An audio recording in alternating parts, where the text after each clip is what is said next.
Hello friends, welcome back to my channel. ഒരു കൂട്ടം ശാസ്ത്രജ്ഞർ വളരെ കഷ്ടപ്പെട്ടിട്ട് ഒരു മരുന്ന് കണ്ടെത്തുന്നുണ്ട്. ആ മരുന്നിന്റെ പ്രത്യേകത എന്താന്ന് വെച്ചാൽ ആ മരുന്ന് കഴിച്ചയാൾ അദൃശ്യനായി മാറും.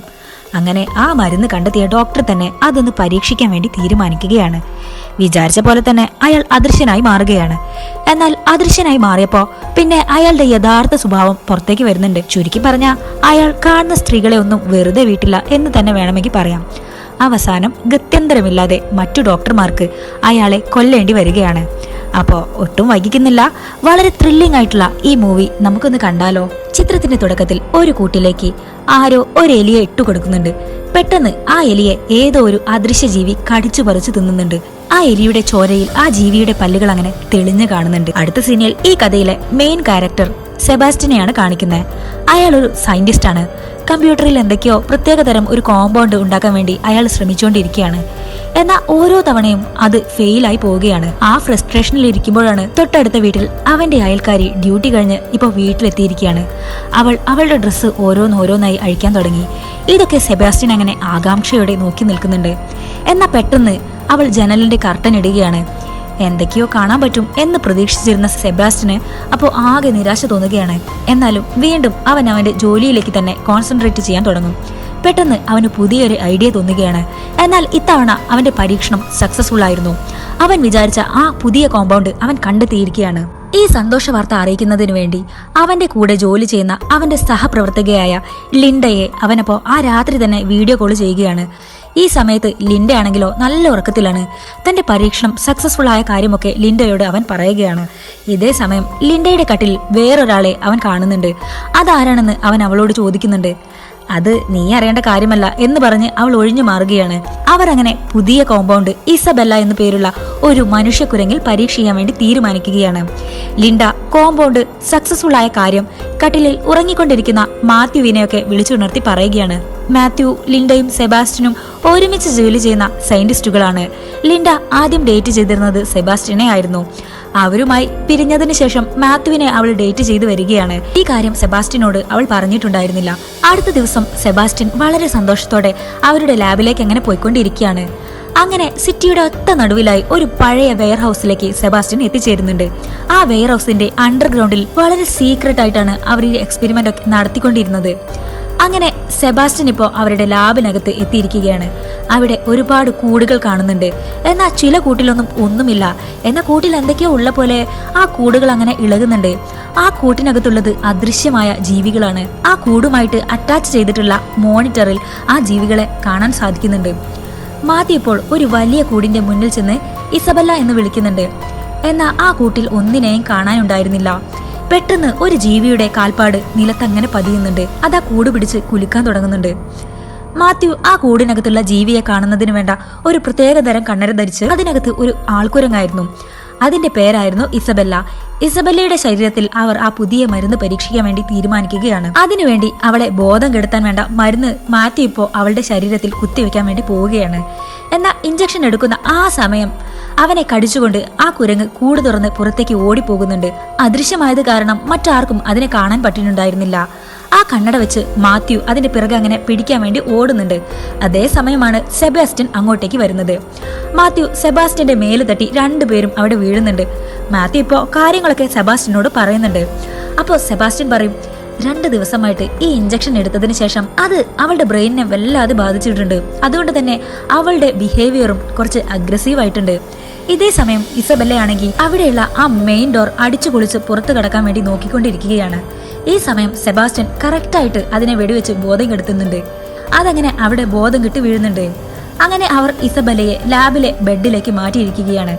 ഇതേ സമയം ലിൻഡ ഇസബെല്ലയുടെ ശരീരത്തിലേക്ക് കുത്തിവെക്കാൻ ആവശ്യമായ ആ കോമ്പൗണ്ട് തയ്യാറാക്കി മാത്യുവിന്റെ കയ്യിൽ കൊടുക്കുകയാണ്.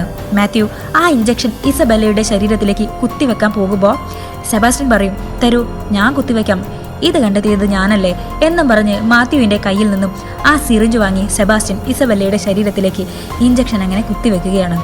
ഇസബെല്ല ഇപ്പോൾ അദൃശ്യമായിരിക്കുകയാണല്ലോ. അവളെ വീണ്ടും വിസിബിൾ ആക്കാനുള്ള മരുന്നാണ് ഇപ്പോൾ സെബാസ്റ്റ്യൻ കണ്ടെത്തിയിരിക്കുന്നത്. അത് ഇസബെല്ലയുടെ ശരീരത്തിൽ പരീക്ഷിച്ച് സക്സസ്ഫുൾ ആയാൽ നോബൽ പ്രൈസ് കമ്മിറ്റിക്ക് ഇത് ഇൻഫോം ചെയ്യണം എന്നാണ് സെബാസ്റ്റ്യനും ടീമും തീരുമാനിച്ചിരിക്കുന്നത്. അവരങ്ങനെ ആ മരുന്ന് ഇൻവിസിബിൾ ആയിട്ടുള്ള ഇസബെല്ലയുടെ ശരീരത്തിൽ കുത്തിവെക്കുകയാണ്. സ്ലോലി ആ മരുന്ന് ഇസബെല്ലയുടെ ശരീരത്തിൽ സ്പ്രെഡ് ആകാൻ തുടങ്ങും. ആദ്യം അവളുടെ ഞരമ്പുകൾ അങ്ങനെ തെളിഞ്ഞു കാണാൻ തുടങ്ങും, പിന്നീട് ഹൃദയം. എന്നാൽ ഇതേ സമയം അവളുടെ ഹൃദയമെടുപ്പ് അങ്ങനെ കൂടി വരാൻ തുടങ്ങും. എന്നാലും നോർമലായി തന്നെ അവളുടെ ശരീരത്തിലെ ഹൃദയവും ഞരമ്പുകളും എല്ലും അങ്ങനെ ഓരോന്നോരോന്നായി തെളിഞ്ഞു വരാൻ തുടങ്ങും. എന്നാൽ പെട്ടെന്ന് ഹാർട്ട് ബീറ്റും ബ്ലഡ് പ്രഷറും വല്ലാതെ കൂടാൻ തുടങ്ങും. അപകടം മനസ്സിലാക്കിയ ടീം അവളുടെ ഹൃദയമെടുപ്പ് വൈകാതെ നിലയ്ക്കുമെന്ന് മനസ്സിലാക്കുകയാണ്. പെട്ടെന്ന് തന്നെ അവർ ഹാർട്ട് ബീറ്റ് നോർമലാക്കാൻ ഇലക്ട്രിക് ഷോക്ക് കൊടുക്കുകയാണ്.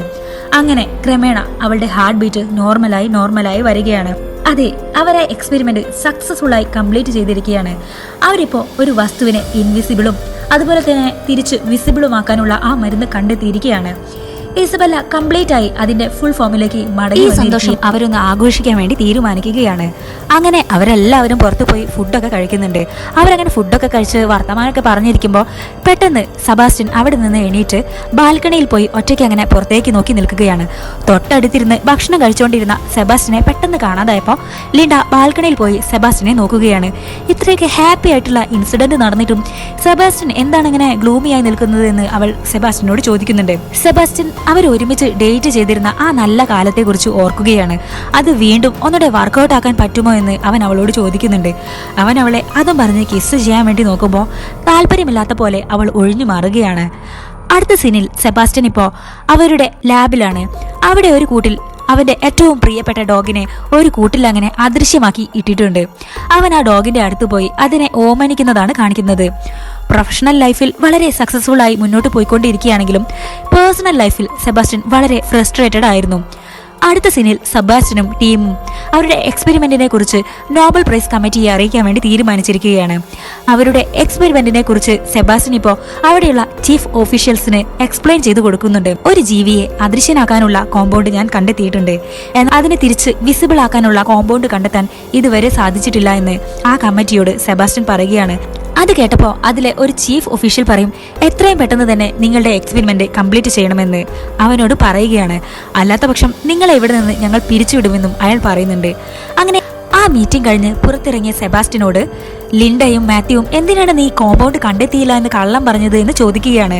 അത് കേട്ടപ്പോൾ സെബാസ്റ്റ്യൻ പറയും, നമ്മൾ ആ കോമ്പൗണ്ട് കണ്ടെത്തിയെന്ന് പറഞ്ഞാൽ ഉടനെ നമ്മളുടെ ഈ കമ്മിറ്റിയെ അവർ പിരിച്ചുവിടുമെന്നും പിന്നീട് നമ്മുടെ സേവനം അവർക്ക് ആവശ്യം വരികയില്ല എന്നും ഇതിന്റെ ക്രെഡിറ്റും നമ്മൾക്ക് നഷ്ടമാകുമെന്നും ഇതിന്റെ ഡ്രീം പ്രൊജക്റ്റ് ആണ് എന്നും സെബാസ്റ്റ്യൻ പറയുകയാണ്.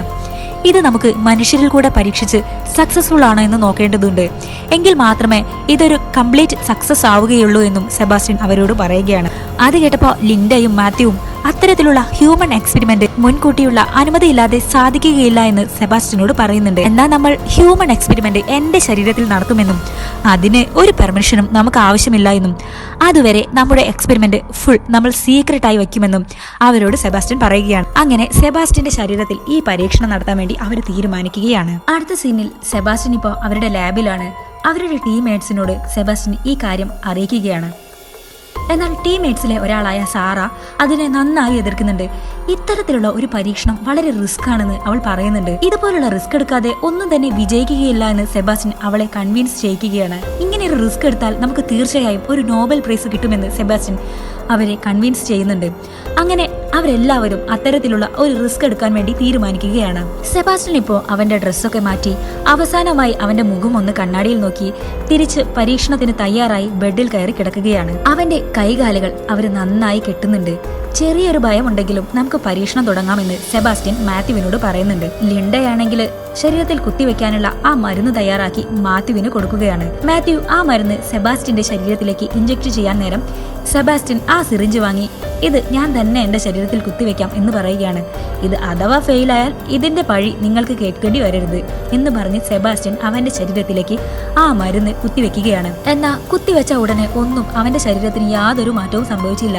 എന്നാൽ ക്രമേണ അവന്റെ ഹാർട്ട് ബീറ്റ് ക്രമാതീതമായി ഉയരാൻ തുടങ്ങുകയും ശരീരത്തിന്റെ താപനില കൂടി വരികയുമാണ്. വേദന കൊണ്ട് സെബാസ്റ്റ്യൻ കിടക്കയിൽ കിടന്നങ്ങനെ പുളയാൻ തുടങ്ങും. ഇതൊക്കെ കണ്ട് അവന്റെ ടീംമേറ്റ്സ് ആകെ പരിഭ്രാന്തരാവുകയാണ്. ക്രമേണ അവന്റെ ശരീരത്തിലെ ഓരോരോ ഭാഗങ്ങൾ അങ്ങനെ ഇൻവിസിബിൾ ആകാൻ തുടങ്ങി. ആദ്യം അവന്റെ ശരീരത്തിലെ തൊലി മുഴുവൻ ഇൻവിസിബിൾ ആകാൻ തുടങ്ങി. പിന്നീട് മസിലും ഞരമ്പുകളും അവസാനം ഒരു അസ്ഥികൂടം മാത്രമായി. പിന്നീട് അതും അദൃശ്യമാവുകയാണ്. ക്രമേണ അവൻ ശാന്തനായി നിശ്ചലനായി അവന്റെ ബോധം പോവുകയാണ്.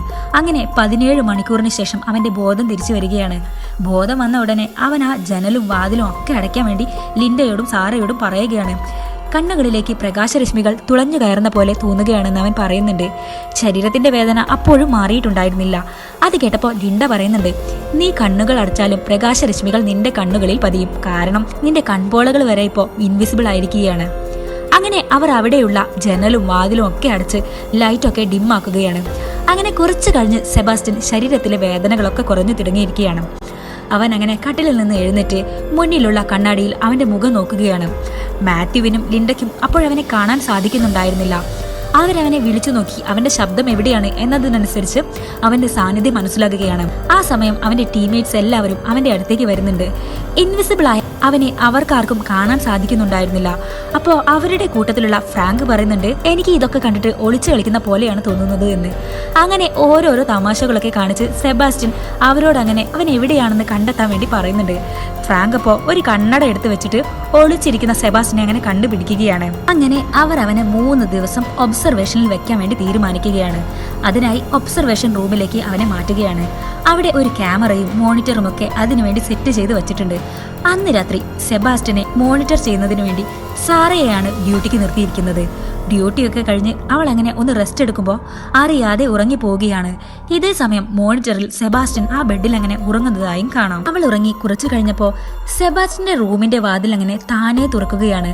സാറയുടെ മുടിയിലും ശരീരഭാഗങ്ങളിലും അവൻ തലോടുന്നുണ്ട്. ഞെട്ടിയുണർന്ന് സാറ മോണിറ്ററിൽ നോക്കിയപ്പോൾ ആ ബെഡിൽ സെബാസ്റ്റ്യൻ ഉണ്ടായിരുന്നില്ല. ഇത് സെബാസ്റ്റ്യൻ ആയിരുന്നു എന്ന് സാറയ്ക്ക് ഉറപ്പുണ്ടായിരുന്നു. എന്നാൽ ഉറക്കത്തിലായിരുന്ന താൻ സ്വപ്നം കണ്ടതാണോ എന്ന് അവൾ സംശയിക്കാൻ തുടങ്ങി. അടുത്ത ദിവസം ഈ കാര്യം സാറ ലിൻഡയോടും മാത്യുവിനോടും പറയുകയാണ്. എന്നാൽ താൻ കണ്ടത് ഒരു സ്വപ്നമാണോ എന്ന് ഉറപ്പില്ലാത്തതിനാൽ തനിക്ക് കാര്യം നിങ്ങളോട് അപ്പോൾ തന്നെ പറയാൻ കഴിഞ്ഞില്ല എന്ന് അവൾ ലിൻഡയോട് പറയുകയാണ്. അതിനുശേഷം അവന്റെ ടീംസ് അവനെ നിരീക്ഷിക്കുന്നുണ്ട്. അവന്റെ ഹാർട്ട് റേറ്റ് അങ്ങനെ എല്ലാം നോർമൽ ആയിരുന്നു. രാത്രി തനിക്ക് നന്നായി ഉറങ്ങാൻ കഴിഞ്ഞില്ല. കണ്ണുകൾ അടച്ചാലും കണ്ണിലേക്ക് പ്രകാശം വരുന്നത് കാരണം ഉറങ്ങാൻ കഴിഞ്ഞില്ല എന്നും അതുകൊണ്ട് 2 തവണ കോഫി കുടിക്കാൻ താൻ പുറത്തേക്ക് പോയിരുന്നു എന്ന് മാത്യുവിനോട് സെബാസ്റ്റ്യൻ പറയുകയാണ്. അത് കേട്ടപ്പോൾ മാത്യു പെർമിഷൻ ഇല്ലാതെ ഇനി ഈ റൂമിൽ നിന്ന് പുറത്തു പോകരുത് എന്ന് സെബാസ്റ്റ്യനോട് പറയുകയാണ്. അത് കേട്ടപ്പോൾ നിങ്ങളെന്താ എന്നെ തടവിൽ വെക്കുകയാണോ എന്ന് സെബാസ്റ്റ്യൻ അപ്പോൾ മാത്യുവിനോട് ചോദിക്കുന്നുണ്ട്. അപ്പോൾ മാത്യു പറയും, ഈ അവസ്ഥയിൽ നിന്നെ പ്രൊട്ടക്റ്റ് ചെയ്യേണ്ടത് ഞങ്ങളുടെ ഉത്തരവാദിത്തമാണ്. അതുകൊണ്ട് ഞങ്ങളിപ്പോൾ പറയുന്നത് തൽക്കാലം നീ അനുസരിക്കണമെന്ന് മാത്യു സെബാസ്റ്റ്യനോട് പറയുകയാണ്. അടുത്ത സീനിൽ ടീംമേറ്റ്സ് ആയിട്ടുള്ള ഫ്രാങ്കും ജിൻസിയും അങ്ങോട്ടേക്ക് നടന്നു വരികയാണ്. ഓരോന്നൊക്കെ സംസാരിച്ചു കഴിഞ്ഞ് ജിൻസി റെസ്റ്റ് റൂമിലേക്ക് മൂത്രമൊഴിക്കാൻ വേണ്ടി പോകുന്നുണ്ട്. എന്നാൽ അവള് ടോയ്ലറ്റിനകത്ത് കയറിയതും ആ റൂമിൽ മറ്റാരോ ഉള്ള പോലെ അവൾക്ക് തോന്നുകയാണ്. പെട്ടെന്ന് അടുത്തുള്ള ടോയ്ലറ്റിൽ ഫ്ലഷ് അടിക്കുന്ന ശബ്ദം അവൾ കേൾക്കുകയാണ്. പെട്ടെന്ന് തന്നെ അവിടെ തൂക്കിയിട്ടിരിക്കുന്ന ഒരു കണ്ണട എടുത്ത് അവൾ വെച്ച് നോക്കുന്നുണ്ട്. എന്നാൽ അവിടെ അപ്പോൾ ആരും കാണാനുണ്ടായിരുന്നില്ല. അടുത്ത സീനിൽ ഈ കാര്യങ്ങളെല്ലാം ജിൻസി ഫ്രാങ്കിനോടും മറ്റ് ടീംമേറ്റ്സിനോടും പറയുന്നതാണ് കാണിക്കുന്നത്. സത്യം പറഞ്ഞ സെബാസ്റ്റ്യന്റെ ഈ പെരുമാറ്റം അവരെല്ലാവരെയും നന്നായിട്ട് ഇറിറ്റേറ്റ് ചെയ്യിക്കുന്നുണ്ട്. എന്നാൽ അവരൊപ്പം സെബാസ്റ്റ്യനെ കുറിച്ച് ഡിസ്കസ് ചെയ്ത എല്ലാ കാര്യങ്ങളും അവിടെ ഒരു ചെയറിൽ ഇരുന്നു കൊണ്ട് സെബാസ്റ്റ്യൻ കേൾക്കുന്നുണ്ടായിരുന്നു. ഇക്കാര്യങ്ങളൊന്നും തന്നെ ആ മറ്റ് ടീംമേറ്റ്സ് ഒന്നും അറിയുന്നുണ്ടായിരുന്നില്ല. അടുത്ത സീനിൽ അന്ന് രാത്രി ഒബ്സർവേഷനിൽ സെബാസ്റ്റ്യനെ ഒബ്സർവ് ചെയ്യാനുള്ള ഡ്യൂട്ടി ലിൻഡയ്ക്കായിരുന്നു. അവൾ അങ്ങനെ ഒരു കോള കുടിച്ചുകൊണ്ട് ബ്ലഡ് സാമ്പിൾ ടെസ്റ്റ് ചെയ്തുകൊണ്ടിരിക്കുമ്പോൾ അവൾ വെച്ച ആ കോള ബോട്ടിൽ അവിടെ നിന്ന് കാണാതാവുകയാണ്. അത് കണ്ട് സെബാസ്റ്റ്യൻ അവിടെ വന്നിട്ടുണ്ടെന്ന് അവൾക്ക് മനസ്സിലാവുകയാണ്. അവൻ അവളുടെ മുടിയിലും ശരീരത്തിലും ഒക്കെ പിടിക്കാൻ ശ്രമിക്കുന്നുണ്ട്. ലിൻഡ അതിനെ തടയുന്നുണ്ട്. അവൾക്ക് ഈ വക കാര്യത്തിനോടൊന്നും തന്നെ താല്പര്യമില്ലാത്ത പോലെ അവൾ ഒഴിഞ്ഞു മാറി പോവുകയാണ്. അങ്ങനെ 3 ദിവസത്തെ അവന്റെ ഒബ്സർവേഷൻ കഴിഞ്ഞിരിക്കുകയാണ്. ഇനി അവന് പഴയപടി വിസിബിൾ ആക്കാനുള്ള ഇഞ്ചക്ഷൻ എടുക്കാനുള്ള ദിവസമായിരിക്കുകയാണ്. അതിനുവേണ്ടി അവനെ ബെഡിലേക്ക് കിടത്തുകയാണ്. സത്യം പറഞ്ഞ സെബാസ്റ്റ്യന് തിരിച്ച് വിസിബിൾ ആകുന്നതിന് തീരെ താല്പര്യമുണ്ടായിരുന്നില്ല. താൻ ഇപ്പോഴാണ് ജീവിതം ആസ്വദിച്ചു തുടങ്ങിയത് എന്ന് സെബാസ്റ്റ്യൻ പറയുന്നുണ്ട്. അങ്ങനെ അവരാ മെഡിസിൻ അവന്റെ ശരീരത്തിലേക്ക് കുത്തിവെക്കുകയാണ്. ആ മെഡിസിൻ അവന്റെ ശരീരത്തിൽ അങ്ങനെ സ്പ്രെഡ് ആവാൻ തുടങ്ങും. എന്നാൽ പെട്ടെന്ന് അവന്റെ ഹാർട്ട് ബീറ്റ് ഉയരുകയും വേദന കൊണ്ട് അവൻ ഉറക്കെ അലറാനും പുളയാനും തുടങ്ങും. വേദന കൊണ്ട് അവൻ ആ ടീംമേറ്റ്സിനെ ചിലരെയൊക്കെ തള്ളിയിടുന്നുണ്ട്. അവനെ കെട്ടിയിട്ടിരുന്ന കെട്ടൊക്കെ അവൻ വലിച്ചു പൊട്ടിച്ചു. അവന്റെ ശരീരം സ്റ്റേബിൾ അല്ലാതെ വിസിബിൾ ആകാനും ഇൻവിസിബിൾ ആകാനും ചെയ്യുന്നുണ്ട്. അവസാനം അവൻ കുഴഞ്ഞു വീഴുകയാണ്. അവൻ അവരെടുത്ത് ബെഡിൽ കിടത്തുന്നുണ്ട്, ഓക്സിജൻ കൊടുക്കുന്നുണ്ട്. അവസാനം അവൻ ശാന്തനാവുകയാണ്. എന്നാൽ ഇസബെല്ലയെ പോലെ അവൻ തിരിച്ച് വിസിബിളായി മാറിയില്ല. അവൻ അപ്പോഴും അദൃശ്യനായിരുന്നു. ആ മെഡിസിൻ അവനിൽ സക്സസ്ഫുൾ ആയില്ല. കുറച്ചു കഴിഞ്ഞ് അവന്റെ ബോധം വരികയാണ്. ഈ സമയത്ത് ലിൻഡ അവന്റെ അടുത്ത് തന്നെ ഉണ്ടായിരുന്നു. ലിൻഡ പറയും, നീ അപ്പോ മരിച്ചു പോകുമോ എന്ന് ഞാൻ ഭയപ്പെട്ടു. ഈ വിവരം നമുക്ക് എത്രയും പെട്ടെന്ന് തന്നെ ഹയർ അതോറിറ്റിയെ അറിയിക്കണമെന്ന് അവൾ അവനോട് പറയുന്നുണ്ട്. അവൻ പറയും, വേണ്ട, കുറച്ച് ദിവസം ഇങ്ങനെ തന്നെ പോട്ടെ, അതിനുള്ളിൽ നമുക്ക് വേണ്ട എല്ലാ തയ്യാറെടുപ്പുകളും നടത്തണമെന്ന്. അങ്ങനെ അവർ അവനു വേണ്ടി ഒരു പ്രത്യേക തരം സിലിക്കോൺ മാസ്ക് തയ്യാറാക്കുകയാണ്. അന്ന് രാത്രി തന്നെ മാത്യുവും ലിൻഡയും സെബാസ്റ്റിനെ വിസിബിൾ ആക്കാനുള്ള മോളിക്യൂൾ കണ്ടെത്താൻ ശ്രമിച്ചുകൊണ്ടിരിക്കുകയാണ്. അപ്പൊ മാത്യു പറയുന്നുണ്ട്, ഇത് കണ്ടെത്താനുള്ള ഇന്റലിജൻസ് ഒന്നും സെബാസ്റ്റിന് പോലെ തനിക്കില്ല എന്ന്. ഇതേ സമയം സെബാസ്റ്റിൻ ആണെങ്കിലോ ഇപ്പോൾ 10 ദിവസമായി ഒബ്സർവേഷൻ റൂമിൽ തന്നെയാണ്. അവൻ ഇങ്ങനെ മാനസികമായും ശാരീരികമായും തളർന്നിട്ടുണ്ട്. അന്ന് കാർട്ടർ എന്ന ഒരു ടീംമേറ്റ്സ് ആണ് അവനെ ഒബ്സർവ് ചെയ്യാൻ വേണ്ടി ഒബ്സർവേഷനിൽ ഉണ്ടായിരുന്നത്. ആ റൂമിലിരുന്ന് മടുത്ത സെബാസ്റ്റ്യൻ, ഞാനിപ്പോ 2 മണിക്കൂറിനകം തിരിച്ചു വരാം എന്നും പറഞ്ഞ് പുറത്തേക്ക് പോകുന്നുണ്ട്. സെക്യൂരിറ്റിക്കൊന്നും വലിയ മുഖം കൊടുക്കാതെ അവൻ കാറിൽ കയറി അവന്റെ വീട്ടിലേക്ക് പോയിക്കൊണ്ടിരിക്കുകയാണ്. ഈ സമയം അടുത്ത കാറിൽ നിന്ന് 2 കുട്ടികൾ അവനെ നോക്കി ഓരോന്നൊക്കെ പറയുന്നുണ്ട്. അവരെ പേടിപ്പിക്കാൻ വേണ്ടി അവൻ അവന്റെ കണ്ണട ഊരി അവരെ പേടിപ്പിക്കുന്നുണ്ട്. എന്നിട്ട് അവൻ നേരെ അവന്റെ വീട്ടിലേക്കാണ് പോയത്. അവന്റെ വീട്ടിലെത്തിയപ്പോ അവൻ അന്ന് കഴിച്ചു ബാക്കി വെച്ച കേക്കൊക്കെ അവൻ കാണുന്നുണ്ട്. അതൊക്കെ എടുത്തു കഴിച്ച് അവിടെയുള്ള ബുക്സൊക്കെ അവൻ എടുത്തു നോക്കി. അങ്ങനെ നിൽക്കുമ്പോൾ അവന്റെ അടുത്ത ഫ്ലാറ്റിലെ ആ പെൺകുട്ടി ഇപ്പോൾ അവിടേക്ക് വരുന്നുണ്ട്. സാധാരണ പോലെ അവളിപ്പോ വസ്ത്രം മാറാൻ തുടങ്ങിയിരിക്കുകയാണ്. ഇതേ സമയം സെബാസ്റ്റിന്റെ മനസ്സിലെ ചെകുത്താൻ ഉണരുകയാണ്. പെട്ടെന്ന് തന്നെ അവൻ അവന്റെ ഗ്ലൗസും ഡ്രസ്സും മുഖംമൂടിയും ഊരിയിട്ടിട്ട് ആ പെൺകുട്ടിയുടെ വീട്ടിലേക്ക് പോവുകയാണ്. ആ പെൺകുട്ടിയുടെ വീടിന് മുന്നിലെത്തി കോളിംഗ് ബെൽ അടിക്കുകയാണ്. എന്നാൽ വാതിൽ തുറന്ന് പുറത്തേക്ക് നോക്കിയ പെൺകുട്ടി പുറത്ത് ആരെയും കാണാഞ്ഞിട്ട് വാതിലടച്ച് വീണ്ടും അകത്തേക്ക് തന്നെ പോവുകയാണ്. അങ്ങനെ ആരുമില്ലെന്ന് മനസ്സിലാക്കിയ അവൾ റൂമിനകത്ത് കയറി നൈറ്റ് ക്രീം ഒക്കെ തേച്ചുകൊണ്ടിരിക്കുകയായിരുന്നു. പെട്ടെന്ന് സെബാസ്റ്റ്യൻ അവളെ പിടിച്ചു വലിച്ച് റേപ്പ് ചെയ്യുന്നുണ്ട്. ഇതേ സമയം സെബാസ്റ്റ്യനെ തിരഞ്ഞ് ലിൻഡ അവന്റെ ഫ്ളാറ്റിൽ എത്തിയിരുന്നു. അവന്റെ ഫ്ളാറ്റിൽ സെബാസ്റ്റ്യൻ ഇല്ല എന്ന അപകടം ലിൻഡ മനസ്സിലാക്കുകയാണ്. നേരെ ലാബിൽ തിരിച്ചെത്തിയ ലിൻഡ ഈ വിവരങ്ങളൊക്കെ അവരുടെ ടീംമേറ്റ്സിനോട് പറയുകയാണ്. ഇതേ സമയം സെബാസ്റ്റ്യൻ അങ്ങോട്ടേക്ക് തിരിച്ചെത്തുകയാണ്. അവന്റെ ടീംമേറ്റ്സ് എല്ലാം സെബാസ്റ്റ്യനോട് ഇനി റൂമിൽ നിന്ന് പുറത്തു പോകരുത് എന്ന് വിലക്കുന്നുണ്ട്. എന്നാൽ നിങ്ങളുടെയൊക്കെ ഹെഡ് ഞാനാണെന്നും ഞാൻ പറയുന്ന പോലെ നിങ്ങൾ കേട്ടാ മതി എന്നും പറഞ്ഞ് അവൻ അവരെ ചീത്ത പറഞ്ഞ് അവൻ അവന്റെ റൂമിലേക്ക് തന്നെ പോവുകയാണ്. ഈ സംഭവത്തെ തുടർന്ന് അവന്റെ ടീംമേറ്റ്സിനൊക്കെ സെബാസ്റ്റ്യനോട് സത്യം പറഞ്ഞ വിയോജിപ്പുണ്ടാവുകയാണ്. അവർ ഈ കാര്യങ്ങളൊക്കെ പരസ്പരം ചർച്ച ചെയ്യാൻ തുടങ്ങും. ഈ കാര്യങ്ങളൊക്കെ കേട്ട് അങ്ങോട്ടേക്ക് വന്ന സാറ അപ്പോൾ ഈ കാര്യങ്ങളൊന്നും നമ്മൾ ഹയർ ഒഫീഷ്യൽസിനെ അറിയിച്ചില്ലേ എന്ന് ചോദിക്കുന്നുണ്ട്. ഈ കാര്യങ്ങളെല്ലാം സെബാസ്റ്റ്യന്റെ സ്വന്തം തീരുമാനങ്ങളായിരുന്നു എന്ന് ലിൻഡ സാറയോട് പറയുന്നുണ്ട്. അതൊക്കെ കേട്ടപ്പോൾ സത്യം പറഞ്ഞ സാറയ്ക്ക് പേടിയാവുകയാണ്. അടുത്ത സീനിൽ കാർട്ടർ ഇപ്പോൾ സെബാസ്റ്റ്യന്റെ ശരീരത്തിൽ എന്തൊക്കെയോ മെഡിക്കൽ ചെക്കപ്പുകൾ ചെയ്തുകൊണ്ടിരിക്കുകയാണ്. കാർട്ടർ സെബാസ്റ്റ്യനോട് ഇന്നലെ പുറത്തു പോയപ്പോൾ ചെയ്ത കാര്യങ്ങളെക്കുറിച്ച് ചോദിക്കുന്നുണ്ട്. നിങ്ങളുടെ സ്ഥാനത്ത് ഞാനായിരുന്നെങ്കിൽ ആയ കാര്യങ്ങളൊക്കെ ചെയ്ത് ആർമാദിച്ചേനെ എന്ന് അവൻ പറയുന്നുണ്ട്. എന്നാൽ അതൊക്കെ കേട്ടിട്ട് സെബാസ്റ്റ്യൻ താൻ ഒരു പെൺകുട്ടിയെ വെറുതെ പേടിപ്പിച്ചു എന്ന് പറയുന്നുണ്ട്. അല്ലാതെ മറ്റൊന്നും ചെയ്തില്ല, അതൊക്കെ തെറ്റല്ലേ എന്ന് അവൻ ചോദിക്കുന്നുണ്ട്. എന്നാൽ സെബാസ്റ്റ്യന്റെ സ്വഭാവം നന്നായിട്ട് മാറിയിട്ടുണ്ടായിരുന്നു. അടുത്ത സീനിൽ ലിൻഡ രാത്രി എങ്ങനെ കിടന്നുറങ്ങുകയാണ്. അവൾ പുതച്ചുകൊണ്ടിരുന്ന അവളുടെ പുതപ്പ് അങ്ങനെ നീങ്ങി പോകുന്നുണ്ട്. അവളുടെ ഡ്രസ്സിന്റെ ബട്ടൺസ് അങ്ങനെ താനേ അഴിഞ്ഞഴിഞ്ഞ് വരുന്നുണ്ട്. അവളുടെ ഡ്രസ്സൊക്കെ താനെ ആരോ ഊരി മാറ്റുന്ന പോലെ അവൾക്ക് തോന്നുന്നുണ്ട്. പെട്ടെന്ന് അവൾക്കൊരു ഫോൺ കോൾ വരുന്നുണ്ട്. അവൾ ഉറക്കത്തിൽ നിന്ന് ഞെട്ടി ഉണരുകയാണ്. താൻ കണ്ടത് ഒരു സ്വപ്നമായിരുന്നു എന്ന് ലിൻഡ മനസ്സിലാക്കുകയാണ്. സത്യം പറഞ്ഞ മനസ്സിൽ സെബാസ്റ്റ്യനെ കുറിച്ച് ഓർത്ത് ഒരു ഭയം കടന്നുകൂടിയിട്ടുണ്ടായിരുന്നു. സെബാസ്റ്റ്യനെ പറ്റി അവൾക്ക് നന്നായിട്ട് അറിയാം. ഇങ്ങനെയുള്ള കാര്യങ്ങൾക്ക് വേണ്ടി അവൻ ഏതറ്റം വരെയും പോകുമെന്ന് അവൾക്കറിയാമായിരുന്നു. അപ്പോൾ വന്ന ആ ഫോൺ കോൾ മാത്യുവിന്റെ ആയിരുന്നു. അവൻ സെബാസ്റ്റ്യനെ വിസിബിൾ ആക്കാനുള്ള മരുന്ന് ഏകദേശം കണ്ടെത്തിയിരിക്കുകയാണ്. അതുകൊണ്ട് തന്നെ ആ മരുന്ന് ടെസ്റ്റ് ചെയ്യാൻ വേണ്ടി അവർ തീരുമാനിക്കുകയാണ്. അത് ഏറെക്കുറെ സക്സസ്ഫുൾ ആയി എന്ന് തന്നെ അവർ വിശ്വസിച്ചു. എന്നാൽ അവസാന ഘട്ടത്തിൽ അതും പരാജയപ്പെടുകയാണ്. സത്യം പറഞ്ഞ ആ മരുന്ന് സക്സസ്ഫുൾ ആകുമോ എന്ന് സെബാസ്റ്റ്യൻ ഭയപ്പെടുന്നുണ്ട്. എന്നാൽ അതൊന്നും പുറത്തു കാണിക്കാതെ വളരെ നിരാശയോടെ സെബാസ്റ്റ്യൻ അവിടെ ഇരിക്കുന്നുണ്ട്. സെബാസ്റ്റ്യന്റെ ഈ അവസ്ഥ കണ്ടിട്ട് ബാക്കിയുള്ളവർക്കും അവനോട് വല്ലാത്ത സഹതാപം തോന്നുന്നുണ്ട്. അങ്ങനെ സെബാസ്റ്റ്യൻ വീണ്ടും അവന്റെ ഒബ്സർവേഷൻ റൂമിലേക്ക് പോകുന്നുണ്ട്. അവന്റെ നിരാശ കണ്ടിട്ട് ലിൻഡ അവന്റെ അടുത്തേക്ക് ചെന്ന് അവനെ സമാധാനിപ്പിക്കാൻ അവനോട് ഓരോരോ കാര്യങ്ങൾ ചോദിക്കുന്നുണ്ട്. എന്നാൽ പ്രതീക്ഷിച്ച പോലെ ഒന്നും ആയിരുന്നില്ല. അവൻ ഈ രൂപത്തിൽ തുറന്ന് ജീവിക്കാനാണ് ആഗ്രഹിക്കുന്നതെന്ന് അവന്റെ സംസാരത്തിൽ നിന്നും ലിൻഡ മനസ്സിലാക്കുകയാണ്. അങ്ങനെ അവരെല്ലാവരും അവിടെ നിന്ന് പോയ സമയത്ത് സെബാസ്റ്റ്യൻ അവനെ മോണിറ്റർ ചെയ്തുകൊണ്ടിരിക്കുന്ന ആ ക്യാമറയിൽ ഒരു കൃത്രിമം കാണിക്കാൻ വേണ്ടി തീരുമാനിക്കുകയാണ്. അഥവാ അവൻ ആ ബെഡിൽ നിന്ന് എണീറ്റ് പോയാലും ആ മോണിറ്ററിലൂടെ നോക്കുന്ന അവന്റെ ടീംമേറ്റ്സിന് അവൻ കിടക്കയിൽ കിടക്കുന്നതായി തോന്നുകയുള്ളൂ. അങ്ങനെ കൃത്രിമം കാണിച്ചതിന് ശേഷം അവൻ ആ ലാബ് വിട്ട് പുറത്തേക്ക് പോകുന്നുണ്ട്. അവിടെ നിന്ന് ഇറങ്ങി സെബാസ്റ്റ്യൻ നേരെ പോയത് ലിൻഡയുടെ അപ്പാർട്ട്മെന്റിലേക്കാണ്. ഇതേ സമയം ലിൻഡയും മാത്യുവും അപ്പോൾ സ്നേഹിച്ചുകൊണ്ടിരിക്കുന്നതാണ് സെബാസ്റ്റ്യൻ കാണുന്നത്.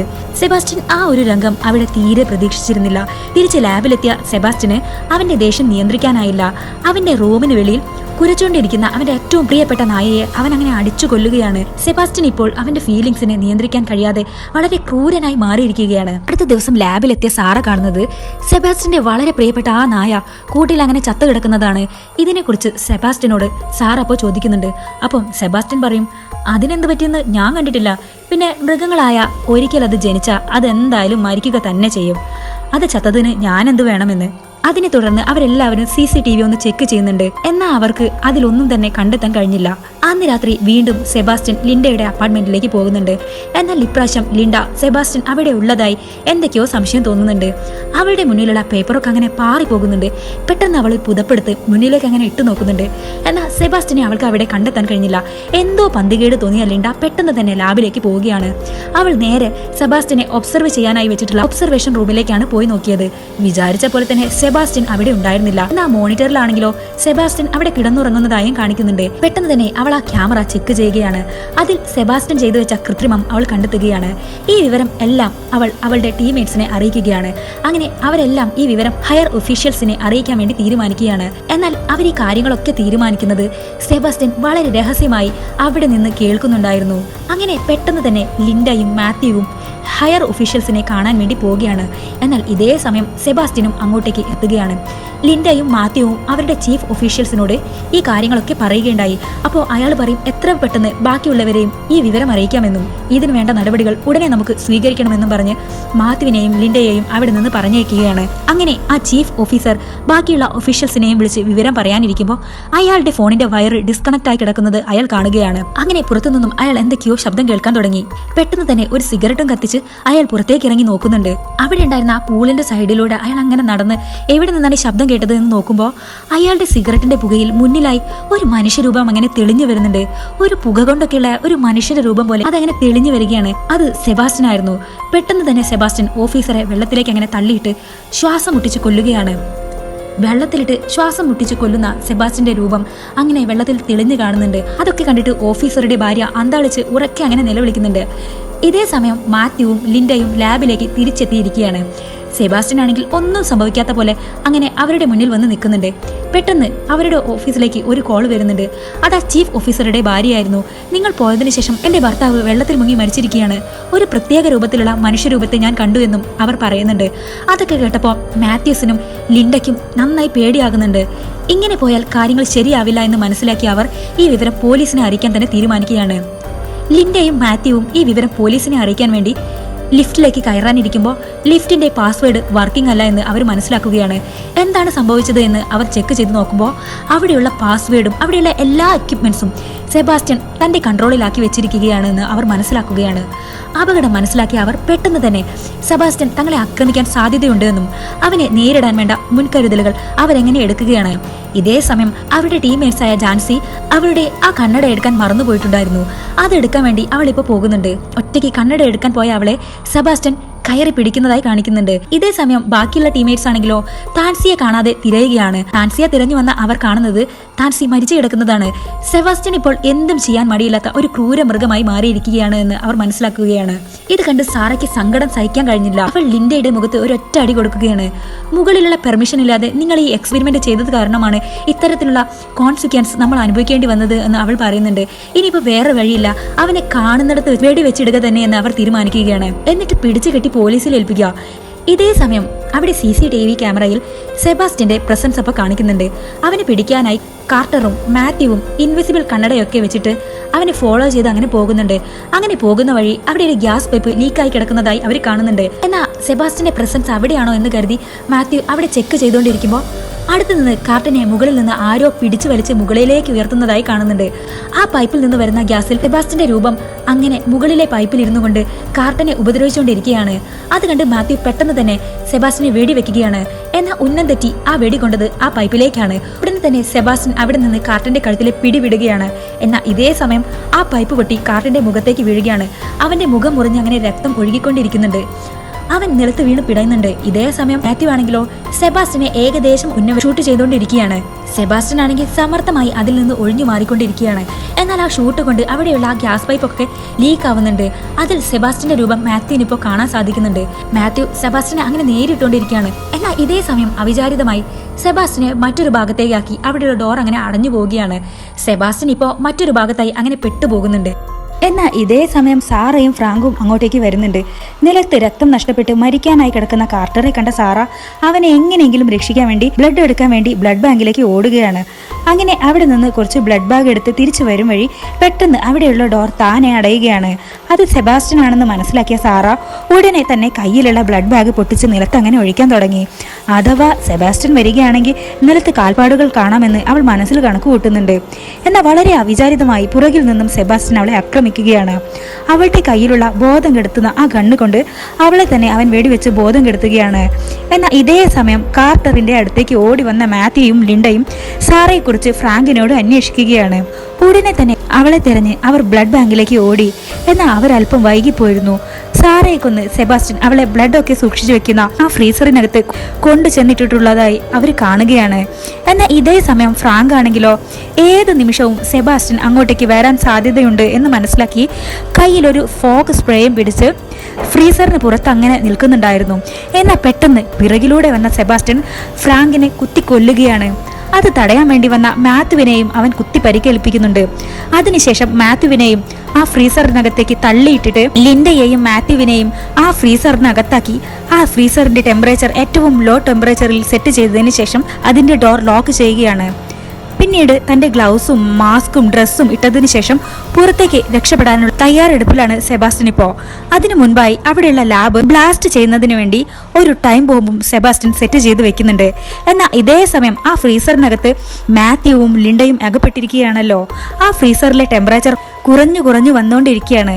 അവിടെ നിന്ന് എത്രയും പെട്ടെന്ന് രക്ഷപ്പെട്ടില്ലെങ്കിൽ രണ്ടുപേരും അവിടെ കിടന്ന് ഫ്രീസായി മരിക്കുമെന്ന് മനസ്സിലാക്കിയ ലിൻഡ പുറമെയുള്ള വാതിലിന്റെ ലോക്ക് മാറ്റുന്നതിനായി കയ്യിലുള്ള കമ്പി ഉപയോഗിച്ചിട്ട് ഒരു ടെമ്പററി മാഗ്നറ്റിക് ഫീൽഡ് ഉണ്ടാക്കുകയാണ്. അതിനുശേഷം ആ ഡോർ തുറന്ന് പുറത്തെത്തിയ ലിൻഡ മാത്യുവിന്റെ ശരീര താപനില വളരെ കുറഞ്ഞതായി മനസ്സിലാക്കിയിരിക്കുകയാണ്. പെട്ടെന്ന് തന്നെ മാത്യുവിനെ രക്ഷിക്കുന്നതിനായി കുറച്ച് പേപ്പറുകളൊക്കെ കൂട്ടിയിട്ടിട്ട് അതിന് തീയിടുകയാണ്. എന്നാൽ ഇതേ സമയം സെബാസ്റ്റ്യൻ ആണെങ്കിലോ ലിഫ്റ്റിൽ കയറി രക്ഷപ്പെടാനുള്ള തത്രപ്പാടിലായിരുന്നു. എന്നാൽ അതേസമയം അങ്ങോട്ടേക്ക് ഓടിയെത്തിയ ലിൻഡ സെബാസ്റ്റ്യനെ അത്ര പെട്ടെന്നൊന്നും അവിടെ നിന്ന് രക്ഷപ്പെടാൻ സമ്മതിക്കുകയുണ്ടായില്ല. അവൾ തന്റെ കയ്യിലുള്ള ഒരു ഗ്യാസ് ലൈറ്റർ കൊണ്ട് സെബാസ്റ്റ്യനെ ചുട്ടിരിക്കുന്നുണ്ട്. സെബാസ്റ്റ്യന് കുറച്ച് പൊള്ളിയതല്ലാതെ യാതൊന്നും സംഭവിച്ചില്ല എന്ന് മാത്രമല്ല അവൻ അദൃശ്യനായി മാറുകയാണ്. അപകടം മനസ്സിലാക്കിയ ലിൻഡ പെട്ടെന്ന് തന്നെ മുകളിലുള്ള ഫയർ എക്സ്റ്റിംഗ്വിഷറിലേക്ക് തീയിടുകയാണ്. മുകളിൽ നിന്നും സ്പ്രേ ആയിക്കൊണ്ടിരിക്കുന്ന വെള്ളത്തിൽ സെബാസ്റ്റ്യനെ കാണാൻ വേണ്ടിയായിരുന്നു അത്. എന്നാൽ പിറകിലൂടെ വന്ന സെബാസ്റ്റ്യൻ ലിൻഡയെ ക്രൂരമായി അടിച്ച് ഉപദ്രവിക്കുകയാണ്. എന്നാൽ ഇതേ സമയം അങ്ങോട്ടേക്ക് എത്തിയ മാത്യു സെബാസ്റ്റ്യനെ കയ്യിലുള്ള ഒരു കമ്പി കൊണ്ട് അടിച്ച് ബോധം കെടുത്തുന്നുണ്ട്. അതിനുശേഷം ലിൻഡയും മാത്യുവും അവിടെ നിന്ന് രക്ഷപ്പെടാൻ വേണ്ടി ശ്രമിക്കുന്നതിനിടയിൽ സെബാസ്റ്റ്യൻ വീണ്ടും ആ കമ്പിയുമായി മാത്യുവിനെ കൊല്ലാൻ വേണ്ടി വരികയാണ്. മാത്യുവിനെ അടിക്കാനായി നോക്കിയ സെബാസ്റ്റ്യൻ ലക്ഷ്യം തെറ്റി അടുത്തുള്ള ഒരു ഇലക്ട്രിക് മീറ്ററിനുള്ളിലേക്ക് അവന്റെ കയ്യിലുള്ള കമ്പി തുളഞ്ഞു കയറുകയാണ്. അതിൽ നിന്ന് ഷോക്കേറ്റ് സെബാസ്റ്റ്യൻ അവിടെ പിടഞ്ഞു വീഴുകയാണ്. അതിനുശേഷം ലാബിലേക്ക് ഓടിയ ലിൻഡയും മാത്യുവും ലാബിൽ സെബാസ്റ്റ്യൻ സെറ്റ് ചെയ്തു വെച്ചിട്ടുള്ള ആ ബോംബ് കാണുകയാണ്. അപകടം മനസ്സിലാക്കിയ അവർ എത്രയും പെട്ടെന്ന് തന്നെ അവിടെ നിന്ന് രക്ഷപ്പെടാൻ വേണ്ടി ലിഫ്റ്റിന് മുകളിലുള്ള ലാഡറിലൂടെ മുകളിലേക്ക് കയറി രക്ഷപ്പെടാൻ വേണ്ടി ശ്രമിച്ചുകൊണ്ടിരിക്കുകയാണ്. എന്നാൽ അതേസമയം ലാബിനകത്ത് വലിയൊരു സ്ഫോടനം സംഭവിക്കുകയാണ്. ആ സ്ഫോടനത്തെ തുടർന്ന് ലിഫ്റ്റ് അതിയായ ശക്തിയിൽ മുകളിലേക്ക് ഉയരാൻ തുടങ്ങി. എന്നാൽ പെട്ടെന്ന് തന്നെ അത് അതേ സ്പീഡിൽ താഴേക്ക് വരികയാണ്. ഇതേ സമയം ലാഡറിലൂടെ മുകളിലേക്ക് കയറിക്കൊണ്ടിരിക്കുന്ന ലിൻഡയും മാത്യുവും ചുമരിനോട് പറ്റിച്ചേർന്ന് നിൽക്കുകയാണ്. ആ അപകടത്തിൽ നിന്നും തലനാരിഴക്കി രക്ഷപ്പെട്ട ലിൻഡയും മാത്യുവും മുകളിലേക്ക് അങ്ങനെ കയറാനിരിക്കും. താഴെയായി കയറിക്കൊണ്ടിരിക്കുന്ന ലിൻഡയുടെ കാലിൽ സെബാസ്റ്റ്യൻ പിടിച്ചു വലിക്കുകയാണ്.